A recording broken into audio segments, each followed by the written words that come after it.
विश्ववंदनीय महाकारुणिक तथागत सम्यक संबुद्ध बुद्ध धम्म संघ या तीन रत्नांना त्रिवार अभिवादन। या तीनही रत्नाची तुम्हाला ओळख करून देणारे भारतीय घटनेचे शिल्पकार विश्वरत्न बोधिसत्व डॉक्टर बाबासाहेब आंबेडकर या महामानवाच्या धम्मक्रांतीमध्ये संपूर्ण जीवन समर्पित उपस्थित सर्वांना मंगल कामना व सप्रेम जय भीम। सर्वांना सप्रेम जय भीम। आपल्या या श्रामनेर शिबिराचं हे 12वे वर्ष। गेल्या 12 वर्षापासून या परिसरामध्ये जे श्रामनेर शिबिर होत आहे त्याच्यामध्ये महाराष्ट्रातले नव्हे तर भारतातले चांगले मोठे मोठे भिक्खू प्रबोधनकार व्याख्यानकार आपल्याला मार्गदर्शन करून गेले। या शिबिरामध्ये या अकोल्याच्या या पहिल्या या 12व्या वर्षाच्या या शिबिरामध्ये माझं हे पहिलं प्रवचन। मी हा विचार करतो की गेल्या 12 वर्षापासून जे लोक भारतातल्या महाराष्ट्रातल्या प्रत्येक विद्वानाचं प्रवचन ऐकत आले, मार्गदर्शन ऐकत आले, व्याख्यान ऐकत आले, त्याच्यात मी काय बोलू या लोकांसमोर। माझ्यापेक्षा जास्त प्रवचन ऐकलेले लोक, वयानं अनुभवानं मोठे असलेले लोक,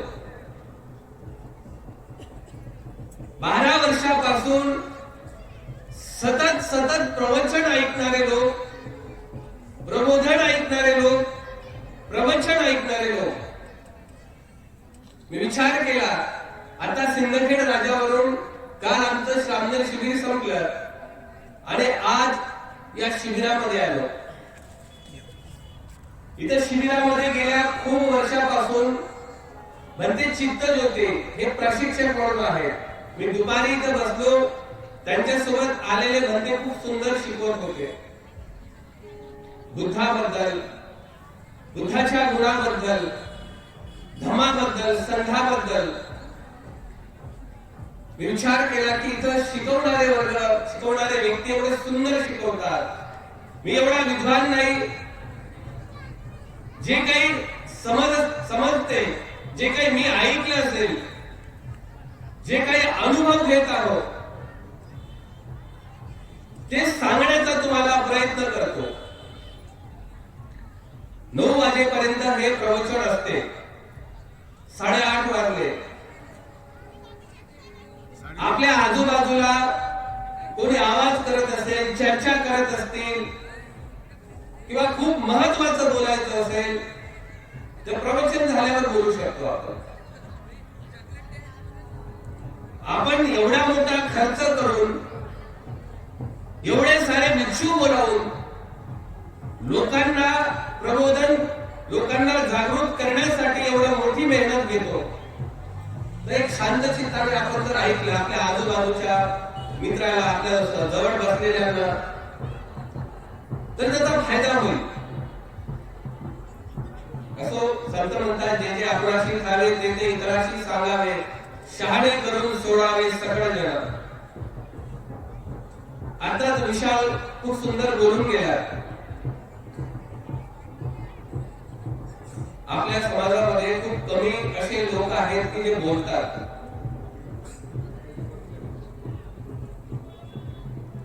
बोलत असताना त्याने खूप सुंदर असा आपल्याला संदेश दिला, जागृत केला. मी माझ्या बोलण्यामध्ये सतत काही महत्वाच्या गोष्टी सांगत असतो. मी प्रवचन करण्याआधी किंवा प्रबोधन करण्याआधी कोणाला ते भाषण वाटेल, कोणाला ते प्रबोधन वाटेल, कोणाला ते प्रवचन वाटेल, ते करण्याआधी मी सतत सांगत आहो की जे लोक आधी येऊन गेले 12 वर्षामध्ये, त्यांच्या पेक्षा खूप कमी त्यांच्या मार्गावर चालण्याचा प्रयत्न करत आहोत. मोठे भिक्षू येऊन गेले, मार्गदर्शक येऊन गेले, पण मी जे काही सांगणार आहोत हे काही माझ्या जवळचं नाही आहे.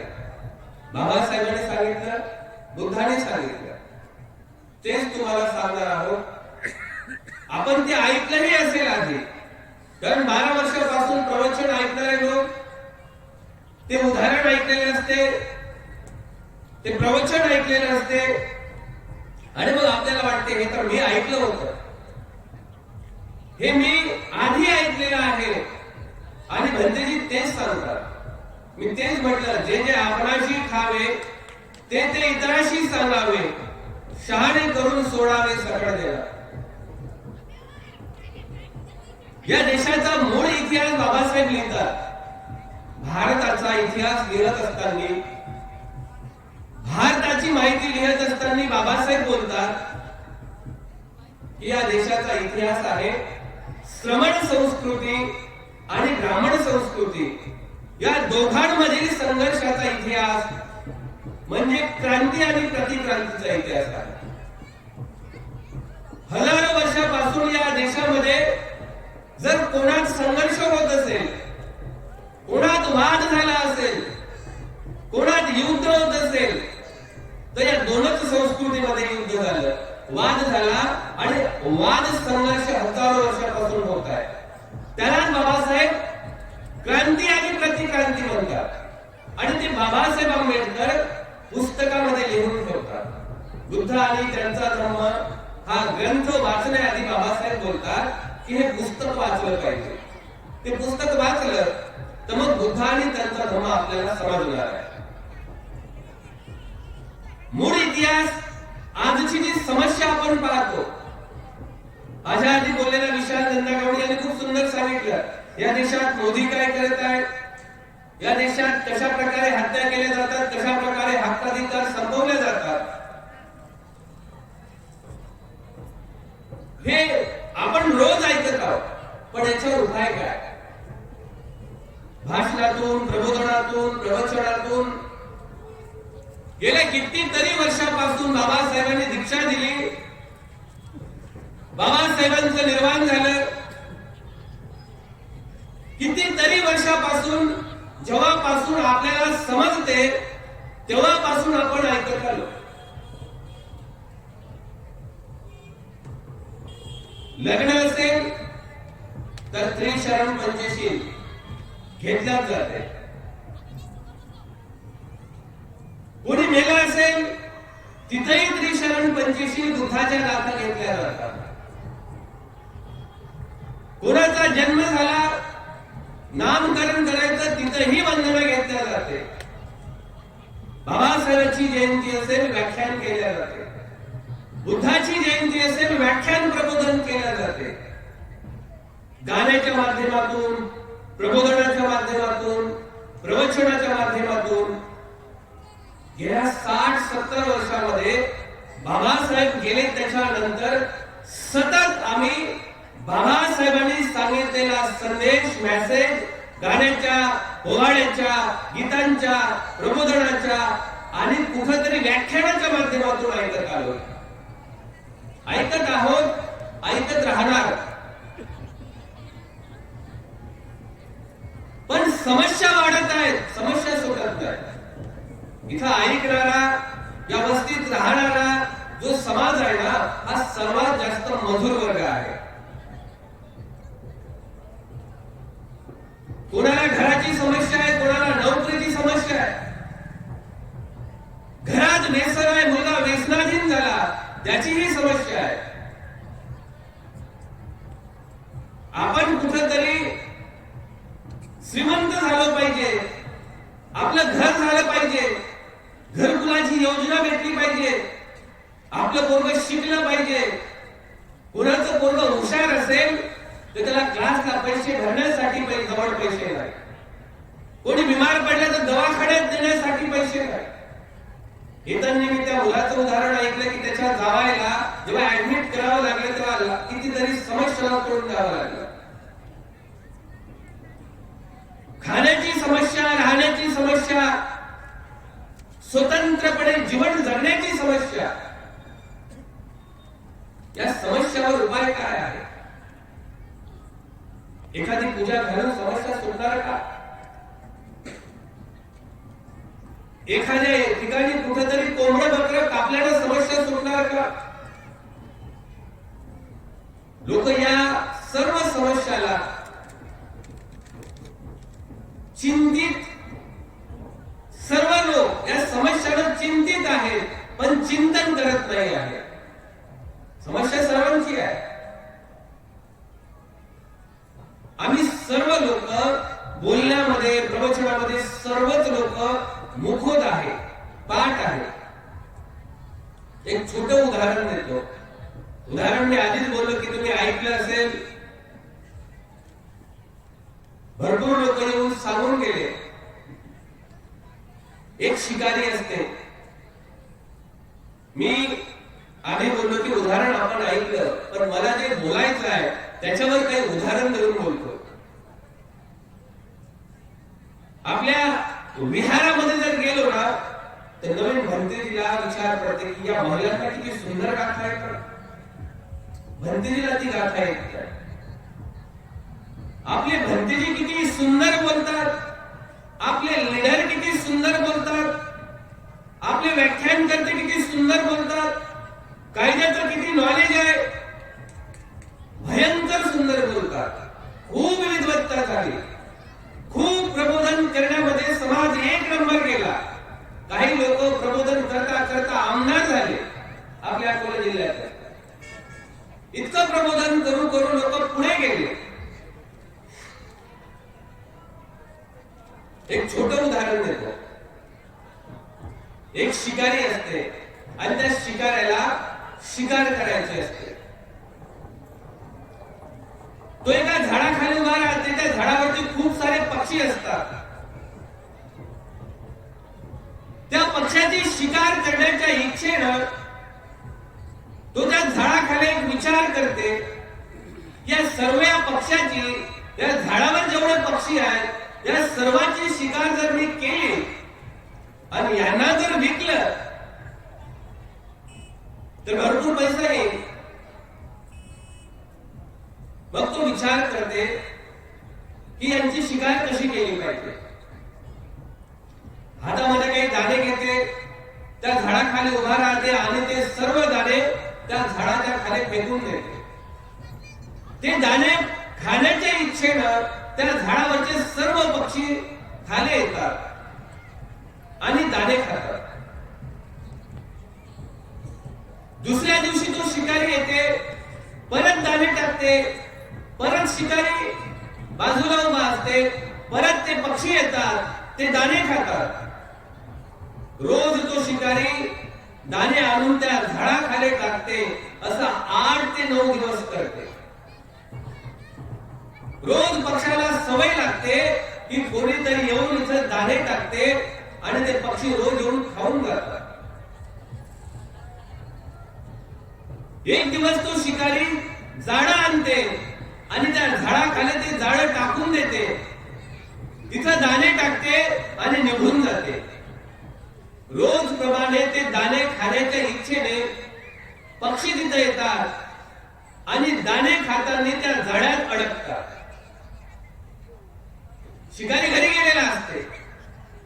सर्व पक्षी त्या जाळ्यात अडकलेले असतात. त्या रस्त्याने एक भिक्षू, एक संन्यासी किंवा एक उपासक कोणीतरी रस्त्याने जात असते जंगलातून, त्या भिक्षूचं, त्या संन्याशाचं लक्ष त्या जाळ्यात अडकलेल्या सर्व पक्षावर पडते. त्या संन्याशाच्या मनामध्ये करुणा जागी होते की अरे, हे सर्व पक्षी या जाळ्यात अडकलेले आहेत. शिकारी येईल, यांना घेऊन जाईल, यांची हत्या करेल, यांना कापणार आहे, यांना विकणार आहे आणि यांना विकल्यानंतर समोरचे लोक यांना कापून खातील. मी जे उदाहरण देतो ना, 1 घंटा 2 घंटे न बोलता जे काही उदाहरण देतो त्या उदाहरणावर फक्त चिंतन करा.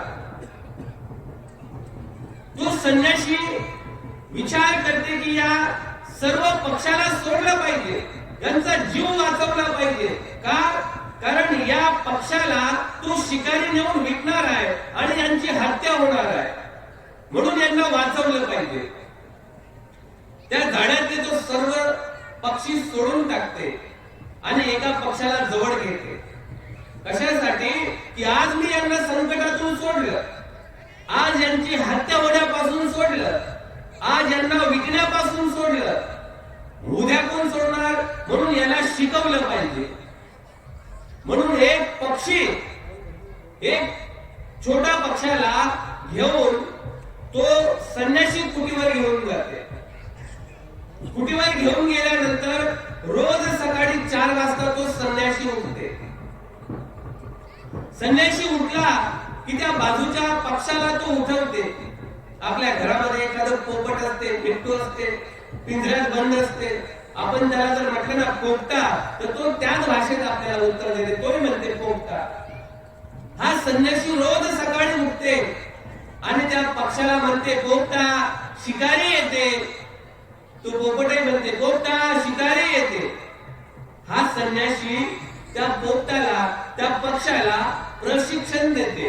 काय प्रशिक्षण देते? पोपटा शिकारी येते, दाणे टाकते, मग विश्वासात घेते आणि मग नंतर तो जाळं टाकते आणि मग नंतर तो पकडून नेते आणि मग तो आपल्याला विकून टाकते आणि मग आपली हत्या होते. त्या पक्षाला तो संन्याशी 3 महिने शिकवते. काय शिकवते? की बघ पोपटा, की एक शिकारी येते, तो आधी काही दिवस दाणे टाकते, विश्वास संपादन करते, मग जाळं टाकून देते आणि मग तो आपल्याला त्या जाळ्यात अडकवून घेते, मग आपल्याला तो विकून टाकते, मग आपली हत्या होते. आपली हत्या झाली नाही पाहिजे, आपल्याला कोणी विकत घेतलं नाही पाहिजे, आपण त्या जाळ्यात अडकलो नाही पाहिजे, म्हणून आपण सावध झालो पाहिजे. गेल्या 65 वर्षामध्ये बाबासाहेब गेले तेव्हापासून आम्ही हेच भाषण देतो. गेले 65 वर्षात लोक येतात, आम्हाला काहीतरी देतात, आम्ही त्यांच्या मागे जातो आणि परत 5 वर्ष बोलतो. परत आमच्यासाठी आणखी कोणीतरी भंतेजी येतात, प्रबोधन करतात, व्याख्यान करतात, तुम्हाला स्वाभिमान सांगतात, तुमच्यातला स्वाभिमान जागा करतात आणि परत कोणीतरी एखादं दाणे टाकणारा येते, दाणे टाकत टाकत तुमचा विश्वास संपादन करल्या जाते आणि परत तुम्हाला विकत घेतल्या जाते आणि मग तुमची बोली लागते. ह्या समस्या जितक्या देशात निर्माण झाल्या त्याला कारण तेच आहे. त्या पक्षाला तो संन्याशी 3 महिने शिकवते, पक्षी मुखपाठ करते. विहारात गेला त्या बायाच्या वंधणीत असतो, विहारावरच्या भाषणाचा आवाज तिकडे ब्राह्मणाच्या गल्लीत, तिकडे सर्व हिंदू लोकांच्या गल्लीत. त्यांना वाटतं लयच हुशार झाले हे लोक, लयच भाषण चांगले देतात, खूपच सुंदर यांची प्रार्थना असते. तो पक्षी 3 महिने शिकते. तो संन्याशी त्याला म्हणते की अरे बाबा जा आता तू आणि तुझ्या जातीच्या सगळ्या लोकांना शिकव. तो पक्षी उडून जाते, जंगलातले सगळे पक्षी एकत्र येतात आणि हा शिकलेला पक्षी त्या सर्व पक्षाला शिकवते. काय शिकवते? त्याच्या गुरुने शिकवलं ते शिकवते. हजारो पक्षी एकत्र येतात आणि एका तालामध्ये, सुरामध्ये, आवाजामध्ये, एकाच आवाजात म्हणतात. पोपटा शिकारी येते, दाणे टाकते, विश्वासात घेते, मग जाळं टाकते आणि मग पकडून नेते आणि मग आपल्याला विकते आणि मग आपली हत्या होते. सर्व पक्षी 15 दिवसात शिकतात. त्या रस्त्याने परत तो संन्यासी जात असते आणि त्या संन्याशाला खूप खुशी वाटते. बघा, मी या एका पक्षाला शिकवलं, आज संपूर्ण जंगलातले पक्षी मी शिकवलेलं पाठ करून बसलेले आहे. ज्या नाही त्या विहारात जा, ज्या नाही त्या गावात जा. बाबासाहेब सर्वांना माहीत, बुद्ध सर्वांना माहीत, बुद्धाच्या गाथा सर्वांना माहीत. प्रत्येक गावात गेलो तर महिलाचे संघ, पुरुषाचे संघ, बंदीचे संघ, प्रत्येक गावात बाबासाहेब प्रत्येकाच्या मुखपाठ झाले आणि हे पाठ झाल्यानंतर मनुवादी लोक जागृत झाले. अरे बाबासाहेब गेले आणि बाबासाहेब गेल्यानंतर इतका स्वाभिमानी समाज बनला. बाबासाहेबांनी आदेश दिला होता यांना, 2 गोष्टी सांगितल्या होत्या की जा तुमच्या घराच्या भिंतीवर लिहून ठेवा, तुम्हाला या देशाची शासनकर्ती जमात बनायची आहे. खरंच बनतात की काय हे लोक?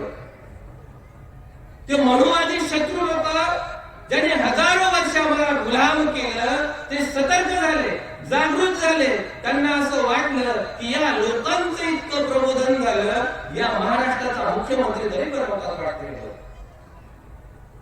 यांची जर सत्ता बनली तर यांना रोजगार भेटणार, यांना शाळेत प्रवेश भेटणार, यांना आरक्षण भेटणार, यांचे चांगले विहार बनतील, यांची मुलं नोकरीवर लागतील, यांची मुलं डॉक्टर, कलेक्टर, कमिशनर बनतील. अरे असे बनलं तर मग काय? मग आमच्या मुलांना यांची नोकरी करायची का? असं नाही झालं पाहिजे. हे प्रबोधन करणारे लोक, हे जागृत असणारे लोक, भारत बौद्धमय करण्याचं स्वप्न पाहणारे लोक, या देशाची शासनकर्ती जमात बनण्यासाठी प्रयत्न करणारे लोक या देशाचे मालक बनता कामा नये. मग काय करायचं? तर परत आपण यांना गुलाम बनवू. तो पक्षी 15 दिवसात सर्व पक्षाला शिकवते. हजारो पक्षी प्रत्येक झाडावर, प्रत्येक जंगलामध्ये एकच गाणं म्हणतात. पोपटा शिकारी येते, दाणे टाकते, विश्वासात घेते, जाळं टाकते, पकडून नेते, आपल्याला विकल्या जाते, मग आपली हत्या होते. संन्याशाला खूप खुशी होते, त्याला खुशी होते, पण त्याला शंका उत्पन्न होते. यांनी सर्वांनी पाठ केलं, पण यांची परीक्षा घेऊन पाहू आपण. तो संन्यासी त्या शिकाऱ्याला बोलावते, तुला काही पैसे देतो, जा आणि त्या जंगलातून मला काही पक्षी पकडून आणून दे. तो संन्यासी हातात दाणे घेते, जाळं घेते आणि त्या झाडाखाली उभा राहते. झाडाखाली उभा राहिल्यानंतर त्या झाडावरचे सर्व पक्षी काय म्हणतात? पोपटा शिकारी येते, दाणे टाकते, विश्वासात घेते, मग जाळं टाकते आणि मग पकडून नेते. हे सर्व कोण ऐकत आहे? खाली शिकारी ऐकत आहे. शिकाऱ्याला वाटते, अरे हे तर सर्वच हुशार झाले, हे तर सर्व जागृतच झाले. यांना कसं माहित की मी इथे येणार, मी इथे दाणे टाकणार, यांचा विश्वास संपादन करणार, मग जाळं टाकणार, यांना पकडून घेऊन यांना विकणार आणि यांची हत्या होईल. अरे हे लोक तर शिकले, हुशार झाले. तो संन्याशाकडे तो शिकारी वापरत राहते. म्हणजे महाराज ते सर्वचे सर्व पक्षी लय हुशार झाले, ते लय हुशार झाले, ते आता कोणाच्याच जाळ्यात अडकतील नाही. तो महाराज म्हणते, अरे तू जाऊन फक्त प्रयोग तर करून का? तो शिकारी येते, तिथं जाळं टाकते, दाणे टाकते, या सर्व झाडावर बसलेले पक्षी तेच गाणं म्हणतात. पोपटा शिकारी येते, दाणे टाकते, असं म्हणत म्हणत खाली येतात. ते दाणे खातात, सर्व जाळ्यामध्ये अडकतात. शिकारी येते, सर्व पक्षाला गुंडाळून घेते आणि त्या संन्याशाकडे घेऊन जाते.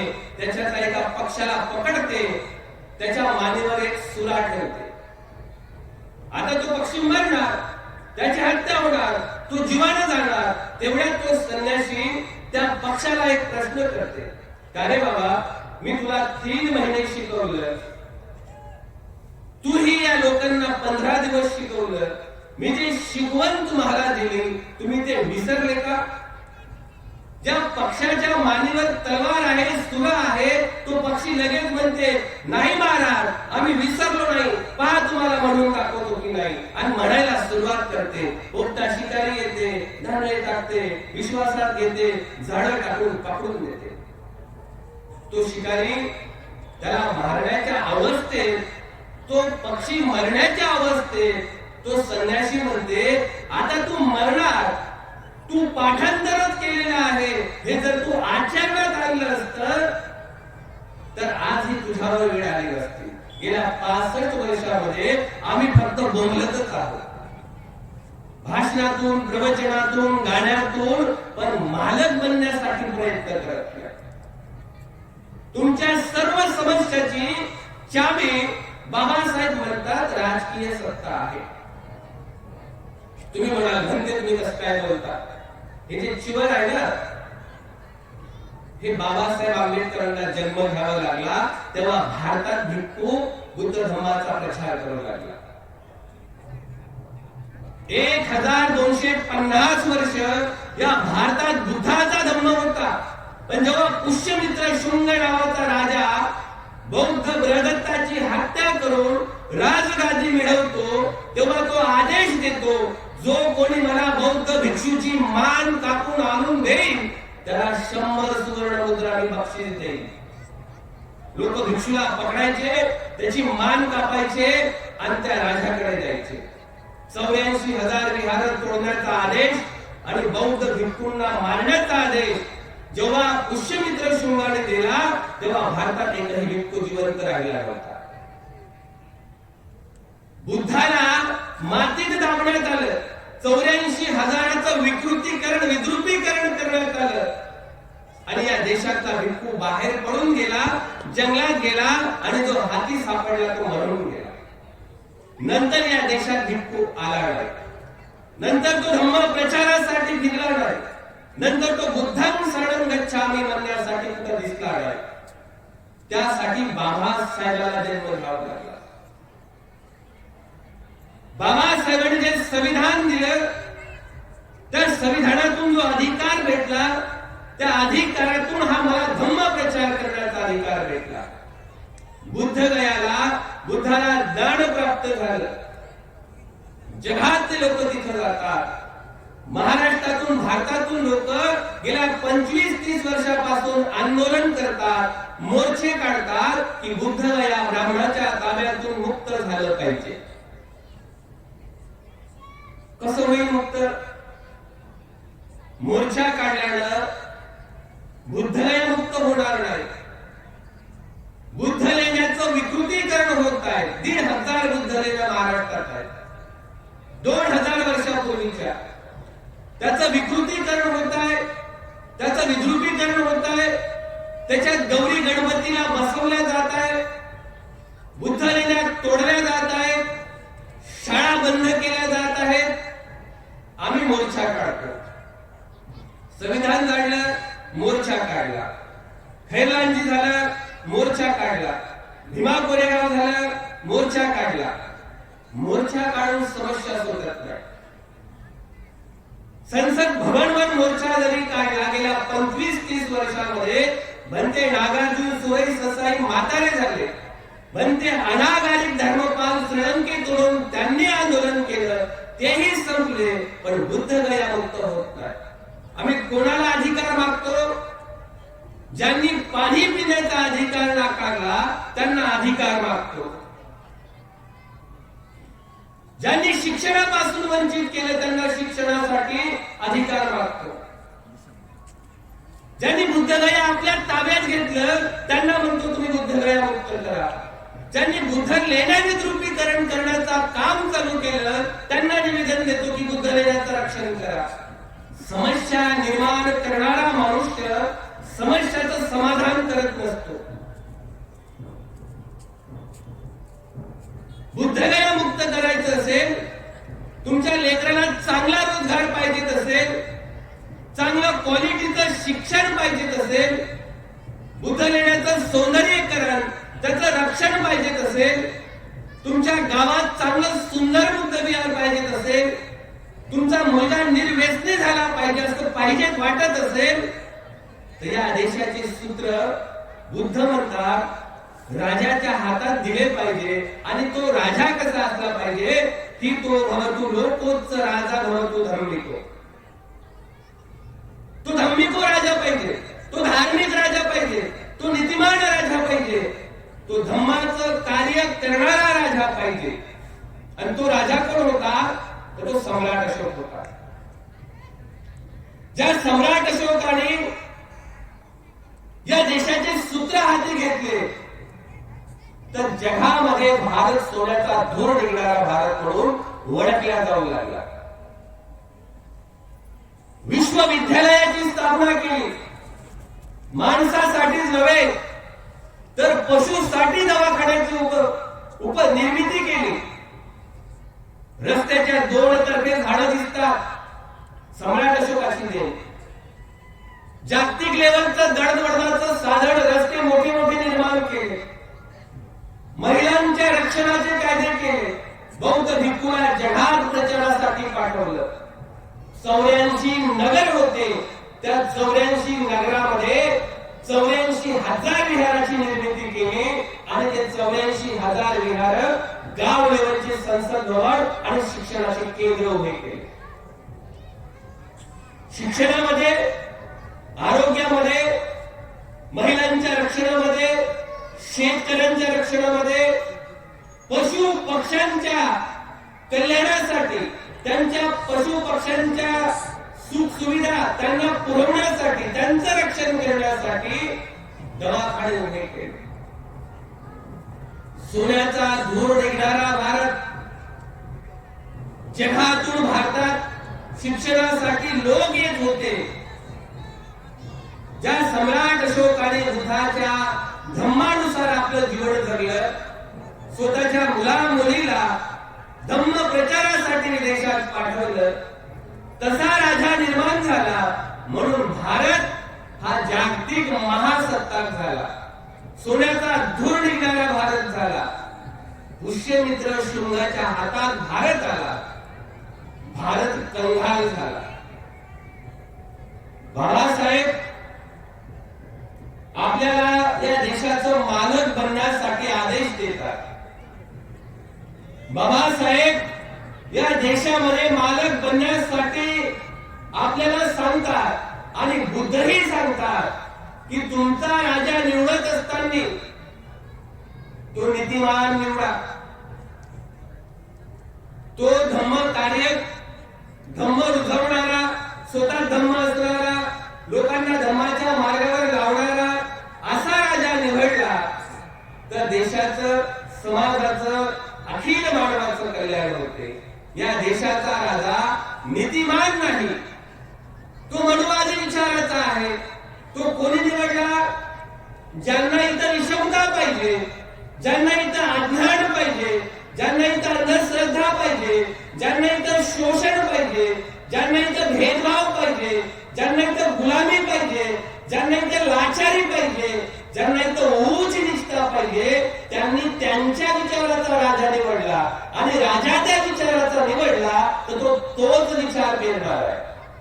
आम्हाला जर समता पाहिजे असेल, बंधुता पाहिजे असेल, न्याय पाहिजे असेल, मैत्री पाहिजे असेल, करुणा पाहिजे असेल, रोजगार पाहिजे असेल, व्यसन मुक्त समाज पाहिजे असेल, तर नीतिमान राजा निवडावा लागेल. तो कोण निवडणार आहे? श्रीलंकेचा व्यक्ती निवडते. म्हणून श्रीलंकेचा व्यक्ती हा सुखाने निवडून जाते. आम्ही कोण निवडतो? ते आमच्या हाती आहे.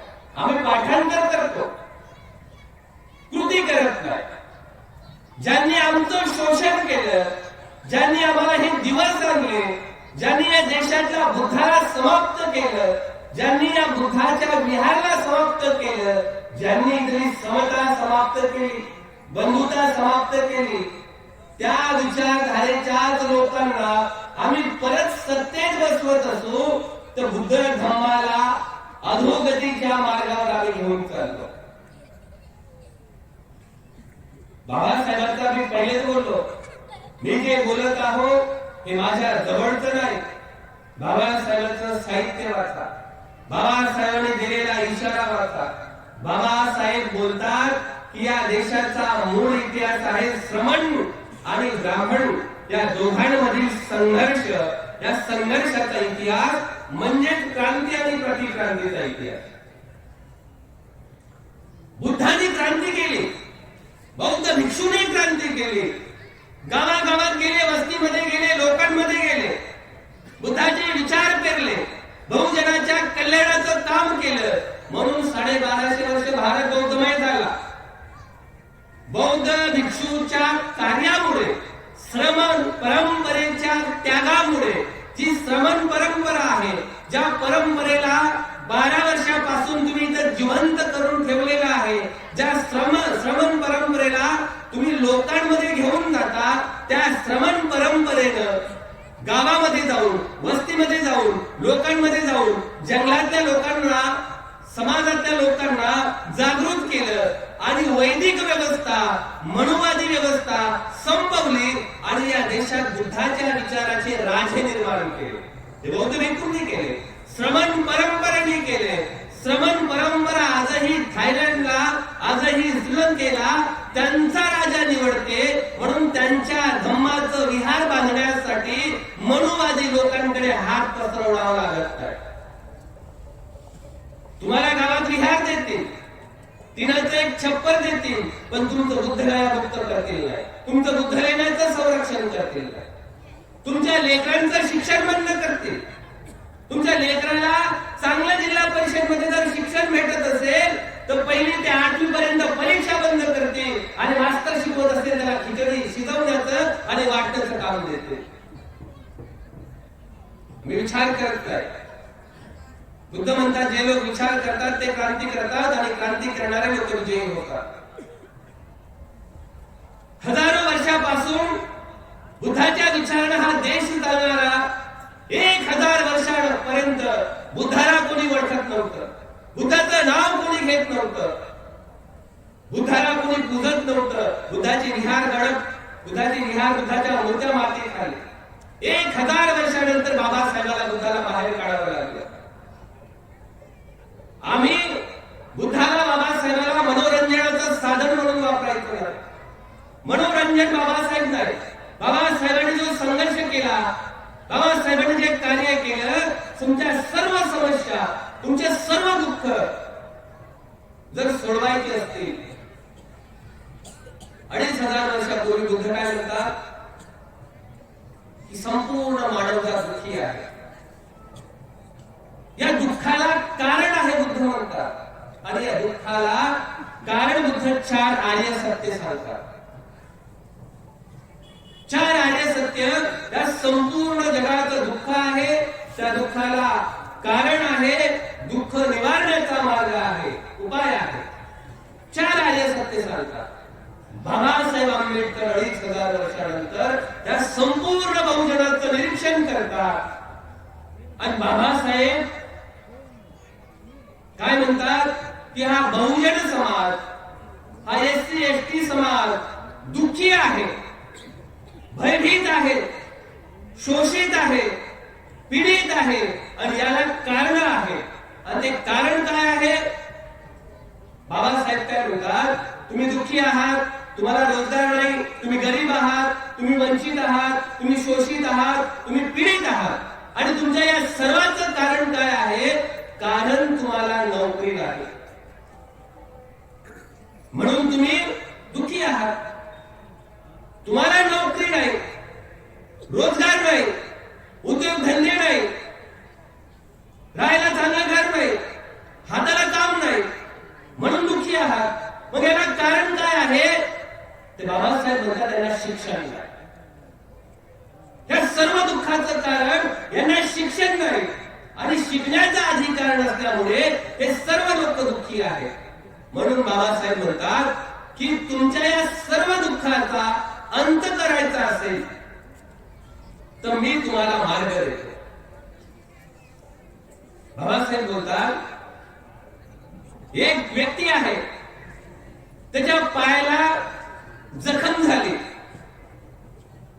एक व्यक्ती आहे ज्याच्या पायाला जखम झाली, बाबासाहेब त्याला म्हणतात की बाळा तुझ्या पायाला ही जखम झाली, या जखमला बरं करायचं असेल तर मी तुला हे मलमाची डब्बी देतो, हा मलम या जखमेला लावायचा, तू या जखमेला जर हा मलम लावला तर हे बरे होऊन जाईल, जर तू हा मलम नाही लावला तर या जखमेचं खराब रक्तात रूपांतर होईल, खराब रक्ताचं रूपांतर पोहामध्ये होईल आणि पोहाचं रूपांतर बारक्या बारक्या अळ्यामध्ये होईल आणि अळ्या जर पडल्या तर या जखमाचं रूपांतर गँग्रीन मध्ये होईल आणि तुझा पाय तोडावा लागेल.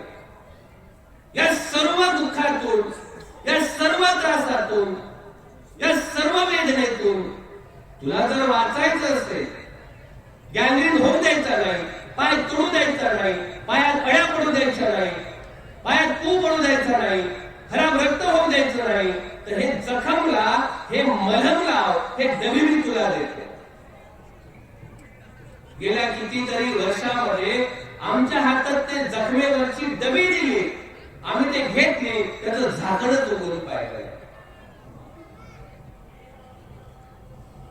या देशाच्या संविधानामध्ये तुम्हाला चांगला रोजगार, चांगली नोकरी, चांगला बिझनेस, तुम्हाला हक्क अधिकार बाबासाहेबांनी लिहून ठेवले, फक्त मार्ग दिला की हे सर्व प्राप्त करायचं असेल, चांगला रोजगार पाहिजे असेल, कॉन्व्हेंटमध्ये लाखो रुपये भरायचे नाही, सक्तीचं मोफत दर्जेदार शिक्षण जिल्हा परिषदेच्या शाळेतच भेटलं पाहिजे, यासाठी चांगलं नेतृत्व निवडून द्यावं लागेल आणि त्यासाठी मार्ग दिला. मार्ग दिला त्या मार्गाला आम्ही जात नाही. ज्यांनी समस्या निर्माण केल्या, ज्यांनी आम्हाला गुलाम बनवलं, त्याला आम्ही सत्तेत पाठवतो. आपण जर जुना इतिहास पाहतो, लोक सांगतात गावकुसा बाहेर आपले घर असायचे, गावकुसा बाहेर घर असणाऱ्या लोकांना जर गावात जायचं असेल, 50 वर्षाचा म्हातारा माणूस, 60 वर्षाचा माणूस रस्त्याने जात असेल आणि चावडीवरती एक पाटलाचं 10 वर्षाचं पोरग बसलेलं असेल, त्या 50 वर्षाच्या माणसाला पायातली चप्पल काढून त्या पोराला जोहार मायबाप करावा लागत होता. गावामध्ये कोणते कामं होते? गावात गाईचं दूध काढणे, गाईला चारा आणून तिला चारा चारणे, बैलाचं शेण काढणे, म्हशीला धुवायला घेऊन जाणे, मेलेले जनावर ओढणे, हे गावगाडा महारकी होती. दूध काढणे, गाईला चारा चारणे, शेण काढणे आणि मेलेले जनावर ओढणे, हे महारकी, हे विचार बदलले. 50 वर्षाचा माणूस 10 वर्षाच्या पोराला जोहार करू लागला. बाबासाहेबांनी संविधान लागू केलं, संविधानाने लोक शिकले. इथं बीडीओ साहेब बोलत होते, एखादा आपला तहसीलदार बीडीओ जेव्हा ऑफिस मध्ये बसते ना, तहसीलदार, कलेक्टर, 500 एकरचा मराठा, ज्याच्या घरी 500 एकर आहे, त्याचा धुऱ्याचा वाद तो त्या तहसीलदाराकडे घेऊन येते आणि तो त्या दरवाजात उभा राहते आणि म्हणते, साहेब आज येऊ का? तो महाराजा माणूस, त्याचा बाप पिढ्यानपिढ्या त्याच्या पोराला जोहार करत होता आणि आज 500 एकरचा हा 50 वर्षाचा म्हातारा तिथच्या 40-30 वर्षाच्या आपल्या अधिकाऱ्याला आज मध्ये येण्यासाठी हात जोडून दरवाजाच्या बाहेर उभा आहे. कशामुळे? बाबासाहेबांचं संविधान वाचलं, शिक्षण घेतलं, तो अधिकारी बनला आणि हा समाज त्याला नमस्कार करू लागला. म्हणून काल मुजरेच केले रे माझ्या मेलेल्या बापाने, आज मुजरे मला करती त्या भीमाच्या प्रतापाने. हे ब्राह्मणाला पचलं नाही, मनुवाद्याला पचलं नाही. महाराजचं पोरग तहसीलदार बनत आहे, बीडीओ बनत आहे, इंजिनियर बनत आहे, कलेक्टर बनत आहे आणि आम्हाला तिथं जोहार करावा लागते. याच्या बापाच्या बापाने आम्हाला जोहार केला आणि बाबासाहेबांच्या संविधानामुळे हे शिकले आणि कलेक्टर बनले. हे थांबवावं लागेल. म्हणून मनुवादी लोक सत्तेत बसले. जिल्हा परिषदेच्या शाळेतून कलेक्टर बनते का, बीडीओ बनते का, वकील बनते का? तर जिल्हा परिषदेचं शिक्षण बंद करा. जिल्हा परिषद मध्ये खिचडीचे कार्यक्रम चालू करा. 1ली ते 8वी पर्यंत परीक्षा बंद करा आणि होतील तेवढ्या शाळा बंद करा आणि गोशाळा चालू करा. माणसाच्या शाळा बंद केल्या, गाईच्या शाळा चालू केल्या. आता गाईच्या शाळा चालू होतील, आमचे पोरं जिल्हा परिषद मध्ये शिकतील आणि शिकल्यावर मग त्याला नोकरी भेटेल. कोणती? त्या गोशाळेमध्ये शेण काढायची नोकरी, दूध काढायची नोकरी, चारा चारायची नोकरी आणि मेलेले जनावर ओढायची नोकरी. हे सत्य आहे. अंधारात भ्रमात झोपेचं सोंग घेऊन अजिबात राहू नका. 2025 ला या देशामध्ये मनुस्मृती नवीन आणि नवीन संविधानासोबत या देशाला लावण्यासाठी या देशाचा मोहन भागवत जाहीर वक्तव्य करत आहे. ज्या मनुवादी लोकांनी आरएसएसची स्थापना 1925 ला केली, 1925 ते 2025 100 वर्षामध्ये मनुवादी व्यवस्था लागू करू. आम्ही 1000 वर्षानंतर सत्तेत आलो. हे बोलणारे लोक या देशामध्ये जाहीरपणे संविधान जाळतात, जाहीरपणे निमाड कोरेगावची दंगल घडवतात, जाहीरपणे तुमचं विहार करतात, जाहीरपणे तुमचं आरक्षण रद्द करतात. मात्र आम्ही पाठांतर करण्यात, गाण्यात, खाण्यात, नाचण्यात गुंग आहोत, जागृत होत नाही. हे वास्तविक सत्य आहे. क्रांती आणि प्रतिक्रांती वाचा. तुम्ही म्हणाल की संविधान कोणी बदलू शकत नाही. या देशात बुद्धाला कोणी समाप्त करू शकत नव्हतं, त्या बुद्धाला समाप्त करून टाकलं होतं. बुद्धाला शुद्धीवर आणण्यासाठी, जागृत करण्यासाठी बाबासाहेबांना जन्म घ्यावा लागला. 1250 वर्ष या देशात बुद्धाचं राज्य होतं, मातीमोल करून टाकलं. तर बाबासाहेब काय, बाबासाहेबांचं संविधान काय?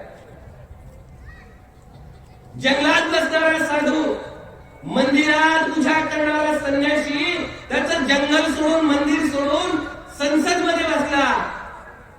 कारण त्याला माहिती आहे की पूजा केल्यानं, मंदिराची घंटा वाजवल्यानं, गीतेचं पारायण केल्यानं माझ्या समाजाच्या समस्या सुटतील नाही. त्याला त्याच्यावर भरोसा नाही, म्हणून त्यानं मंदिर सोडलं, जंगल सोडलं, पूजापाठ सोडलं आणि तो संसद मध्ये गेला. तो मुख्यमंत्री बनला, तो खासदार बनला आणि त्याच्या समाजाला तो अधिकार देऊ लागला. आम्ही काय करत आहोत? आमची थोडी समस्या आहे, पाहून घेतील करणारे ते. कालच्या परिषदेमध्ये मी एक छोटं उदाहरण दिलं. सवाल होता, एक छोटं उदाहरण देतो आणि थांबवतो. तुम्ही म्हणाल भंगेजी काय बोलून राहिले? मी आधीच बोललो, जे आहे सत्य ते सांगितलं पाहिजे. तुम्हाला पटलं तर पटवून घ्या, नाहीतर तलवारी आहेत 25 मध्ये, आताच आहेत. भरा कॉन्व्हेंट मध्ये पैसे भरा. कितीही कॉन्व्हेंट मध्ये पैसे भरले, कितीही पोरगा टॅलेंट असला, कितीही हुशार असला, जेव्हा तो नोकरीसाठी जाईल ना, तर सर्व नोकऱ्याचं खासगीकरण केलं. जर तिथं तुम्हाला जायचं असेल नोकरी मागण्यासाठी, कॉन्व्हेंट मध्ये शिकलेल्या पोरांना, इंग्लिश मीडियम मध्ये शिकलेल्या पोराला नोकरीसाठी जेव्हा तो जाईल, तो काही गोशाळेत जाणार नाही, तो एखाद्या कंपनीमध्ये जाईल आणि तिथं तो ब्राह्मण बसलेला असेल. काय आहे? पैसा आहे तुझ्याकडे? हो आहे. टॅलेंट आहे तुझ्याकडे? हो आहे. नोकरी पाहिजे तुला? हो. मग जात काय तुझी? बौद्ध आहे, तुझ्यासाठी नाही. म्हणा असं कसं होईल? स्वतःच्या मनगटाच्या जोरावर ज्यांनी रयतेचं राज्य निर्माण केलं, त्या शिवाजी महाराजांकडे संपत्ती होती, सत्ता होती, पॉवर होती, पण राज्य बनण्यासाठी जात पाहावं लागली आणि जातीमुळे त्यांना राजा बनवून दिलं आहे. तुम्हाला जर नोकरी पाहिजे असेल तर नोकरी तुम्हाला जातीमुळे भेटणार नाही. म्हणून स्टँडर्ड महाराष्ट्र येत आहे. समस्या आमच्या सर्वांच्या आहेत. कर्नाटकमध्ये ते बुरख्यावरून वाद पेटला, एनआरसी वरून वाद पेटला होता, एससीच्या आरक्षणावरून, पदोन्नतीच्या आरक्षणावरून, शिक्षणावरून, संविधान जागरावरून, ओबीसीचं आरक्षण रद्द झालं त्याच्यावरून. समस्या ओबीसीची आहे का? ओबीसी पाहिजे. समस्या मुसलमानाची आहे का? मुसलमान पाहिजे. समस्या शेतकऱ्याची आहे का? शेतकरी पाहिजे. समस्या बौद्धाची आहे का? बौद्ध पाहिजे. अरे सर्वाला मारते कोण? सर्वाला छळते कोण? सर्वाला गुलाम करते कोण? या देशातला मनुवादी, ब्राह्मणवादी, श्रमण परंपरेला छळणारा ब्राह्मण परंपरेचा माणूस आज तो काम करत आहे. ऐकत नाही लोक. एका गावामध्ये एका कसाईचं घर होतं. शेवटचं उदाहरण देतो. एका गावामध्ये एक कसाईचं घर होतं. त्या घराच्या बाजूला त्याच्याच कोठ्यामध्ये एक बकरा होता, एक कोंबडं होतं आणि एक कबूतर होतं आणि बाजूलाच तिथं एक उंदीर होता. ही चारही जणांची मैत्री होती. एक दिवस त्या कसाईच्या घरामध्ये चर्चा चालू झाल्या की आपल्या घरात उंदीर आहे आणि त्या उंदराला पकडायचं आहे. मग काय करायचं? तर बाजारातून जाळं आणायचं, ते पिंजरा आणायचा आणि त्या उंदराला पकडायचं. नियोजन ठरलं. उंदीर भयभीत झाला, घाबरला. आता मला पकडण्याचा प्लॅनिंग झाला. मला पकडतील, मला मारतील. तो उंदीर भयभीत झाला आणि त्याची समस्या घेऊन तो कबुतराजवळ गेला. कबुतराला म्हणते, अरे घरात चर्चा झाल्या, मला पकडण्याचा डाव आखला, बाजारातून पिंजरा आणते, मला पकडतील. तो कबूतर म्हणते, ती तुझी समस्या आहे, मला कशाला सांगतो? तू कोंबड्याकडे गेला, कोंबड्याला तीच गोष्ट सांगतो. कोंबडा म्हणते, ती तुझी समस्या आहे, मला कशाला सांगतो? तू कोंबड्या करून बकऱ्याकडे गेला, बकरा म्हणते, तू मला कशाला सांगतो? ती तुझी समस्या आहे. पिंजरा आणला जाईल, तुला पकडल्या जाईल, तुला मारल्या जाईल, तुझं तू बघून घे, मला काय करायचं? उंदीर निघून जाते, पळून जाते जंगलामध्ये. पण बाजारातून पिंजरा आणल्या जाते आणि पिंजरा रात्री ठेवल्या जाते. रात्री 12-1च्या दरम्यान पिंजऱ्यात ते जे आवाज येते, खटकन वाजते आणि त्या कसाईची बायको तिथं जाते. त्या पिंजऱ्यामध्ये उंदीर नाही तर साप गेलेला असते. अंधारात तिला दिसत नाही, तो साप त्या बाईला चावते. साप बाईला चावला म्हणून एका वैद्याकडे त्या बाईला घेऊन जाते तो कसाई. तो वैद्य म्हणते, बाईला जर वाचवायचं असेल तर कबुतराचा ज्यूस पाहिजे, सूप पाहिजे, सूप. कबूतर त्याच्याच घरी होतं. तो जाते, कबुतराला पकडते, त्याला कापते, त्याचा सूप बनवते, बाईला पाजते. जराशे 2 पावणे शिल्लक येतात. पावणे शिल्लक आले तर चिकन करावं लागते. म्हणून घरचाच कोंबडा आहे म्हणून कोंबडा कापून त्या पावण्याला चारल्या जाते. बाई जिवंत म्हणून घरी येते. खुशीच्या घरात बोकड्या कापल्या जाते. अख्खा गावचे घर बकरा खाऊन घेतात.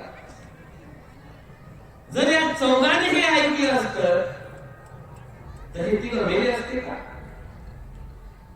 बौद्धांना समस्या झाली तर मुसलमान पाहते आणि मुसलमानावर झाला की तो ओबीसी पाहते. आमची समस्या नाही, तुमची, तुम्ही पाहून घ्या. अरे कापणारा कसाही आहे आणि तो सर्वांना आजूबाजूला रोजच कापणार आहे. म्हणून सर्वांनी एकत्र या आणि या देशाची सूत्र हातामध्ये घ्या. तुमच्या सर्व समस्या सुटतील. 65 वर्षामध्ये भाषणातून, प्रबोधनातून, बोलण्यातून आम्ही ऐकत गेलो. बाबासाहेबांचे अख्खं आयुष्य गेलं. आमच्या समस्या मागितल्यानं सुटतील नाही. म्हणतात ना, मांगने वाले समाज में दलाल पैदा होते हैं और देने वाले समाज में लाल पैदा होते हैं. बाबासाहेबांनी दिलं, बुद्धाने दिलं, सम्राट अशोकाने दिलं. किती दिवस मागायचं? श्रीलंकेचा भिक्खू तिथलचा राजा बनवू शकतो. थायलंडचा भिक्खू तिथलचा बौद्ध राजा बनवू शकतो. भारतातला बौद्ध आणि भिक्खू इथलचा राजा बनवू शकत नाही. तीच वेळ येणार आहे या देशामध्ये. कारण श्रमण परंपरेला संपवण्यासाठी ब्राह्मण परंपरा या देशाच्या सत्तेत बसलेली आहे. जे समस्या निर्माण करतात ते समाधान करत नाही. ज्यांनी पाणी पिण्याचा अधिकारच दिला नाही ते तुम्हाला कोणतेच अधिकार देतील. म्हणून जितकं होत असेल झोपीचं सोंग घेणाऱ्या लोकांनी जागृत झालं पाहिजे येणाऱ्या पिढीचं रक्षण करण्यासाठी. बाबासाहेब आंबेडकर म्हणतात, अन्याय अत्याचार चालू असताना तो अन्याय अत्याचार जर तुम्ही सहन कर, अन्याय अत्याचाराचा विरोध करता करता तुम्हाला मरण आलं तरी चालेल. तुमच्या मरणाचा बदला तुमची येणारी पिढी घेईल. पण अन्याय अत्याचार चालू असताना तुम्ही शांत बसला, घरात बसला तर येणाऱ्या पिढ्यानपिढ्या गुलाम होतील. 1000 वर्षानंतर गुलामगिरी गेली, गळ्यातलं मडकं गेलं. 50 वर्षामध्ये प्रगती झाली आणि बळूवादी लोकांनी ज्या प्रगतीला कारण होतं शिक्षण, आरक्षण, सर्वच बंद करून टाकलं. समाज समस्येने ग्रस्त आहे, चिंतित आहे. हाताला काम नाही, राहायला घर नाही, पोटाला भाकर नाही, व्यसना, निंदा, अंधश्रद्धा, बुवाबाजी सर्व पसरलेली आहे. भाषण देऊन समस्या सुटतील नाही, मोर्चा काढून संविधान वाचणार नाही. म्हणून आम्हाला काय करायचं, काय टिकवायचं हे आमच्या हातात आहे. म्हणून आजच्या या प्रवचनाच्या शिबिराच्या निमित्तानं ज्या लोकांनी मला शांत चित्ताने ऐकून घेतलं, कोणाला चांगलं वाटत असेल, कोणाला वाईट वाटत असेल, त्याच्याशी मला घेणं देणं नाही. कारण लोकांना बरं ऐकण्याची सवय झाली, खरं ऐकायची सवय नाही. बरं आवडते लोकांना. दारुड्याला म्हणा लय चांगला आहे तू 100 रुपये काढून दे किंवा घरी चहा प्यायला घेऊन दे. दारुड्याला म्हणा दारू पिणं चांगलं नाही, तो 2 शिव्या देऊन आपल्याला पाठवून दे. ऐक, लोकांना काय आवडते? बरं आवडते. कितीही वाईट असू द्या आणि त्याला म्हणा तुमच्यासारखा माणूसच नाही हो, तुम्ही लय कष्ट करता राहा. तुमचं मन लोकांसाठी चांगलं आहे, पण तुमचा मित्र, तुमचे शेजारी तुमच्यासाठी चांगले नाही.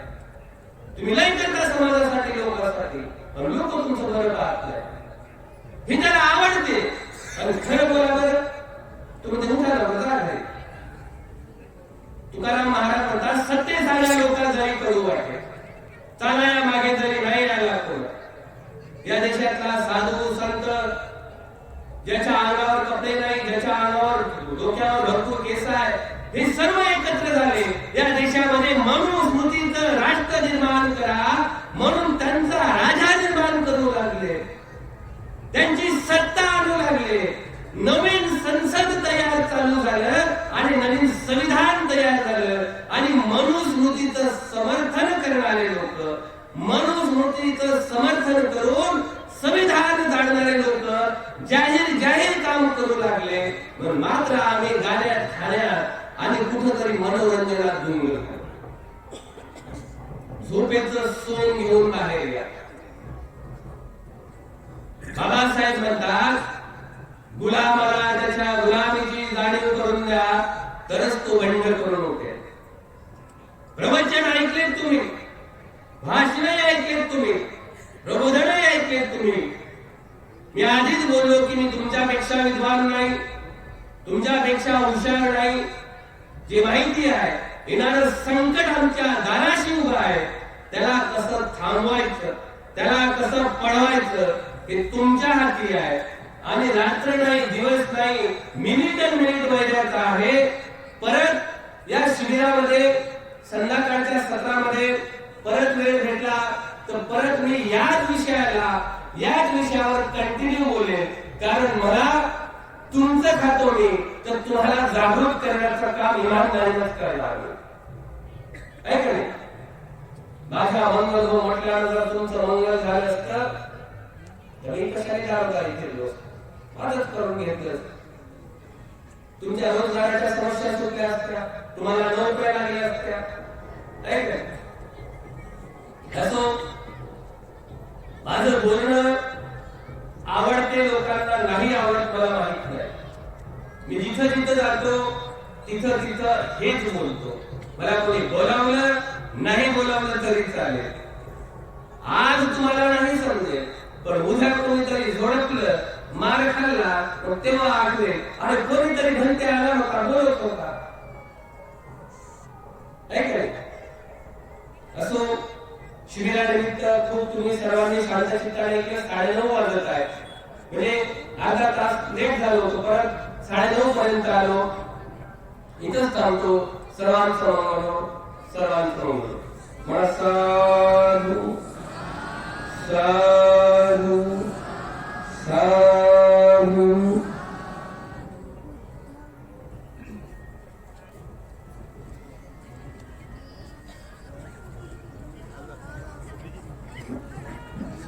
धन्यवाद पंकजी. खूप महत्वाचं आणि खरोखर आहे. जर आपल्याला आपल्या अधिकाराचं